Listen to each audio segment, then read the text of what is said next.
ఒక కటు రాత్రి, భయంకరమైన రాత్రి. రాత్రి ఒక 1:30, 2 o'clock ఎలా ఉంటది? మీరు 1:30, 2 o'clock ఇంటి నుంచి బయట రండి. చల్లటి గాలి ఉంది. ఇంకేం లేదు. ఎవ్వరు కనబడతలేదు. అందరూ పడుకొని ఉన్నారు. మళ్ళా మీరు అలాగే ప్రశాంతంగా ధ్యానం చేస్తారు. మళ్ళీ మార్నింగ్ 3 o'clock, 4 o'clock సూర్యుడు ఒక మొదటి రే అలాంటి అట్లా దూరం నుంచి కనబడుతుంది. లైట్ గా ఆకాశంలో ఒక మెరుపు వస్తుంది. లైట్ గా ఆ ఒక్క కలర్ ఫస్ట్ అప్పుడు అమ్మవారు ఒక మొదటి కిరణం వస్తుంది. ఒకటి బ్లూ కలర్ లో ఉంటుంది. అప్పుడు ఆ స్వరూపాన్ని తారాదేవి రూపం అంటారు.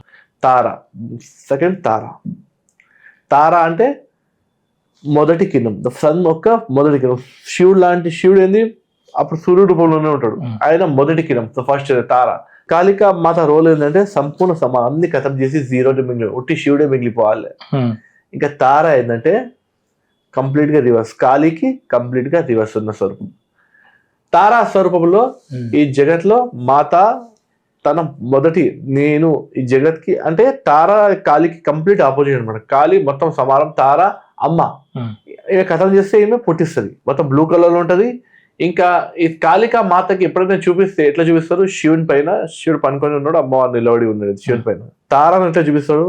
శివుడి పైన కాదు, అక్కడ శవం పైన నిలబడింది. శవం అంటే ఏంది? మానవుడు. ఆమె ఏంది? ఉస్కు ప్రాణం దేనే వాళ్ళ, ఉస్కా మా హై. తారాని తల్లి.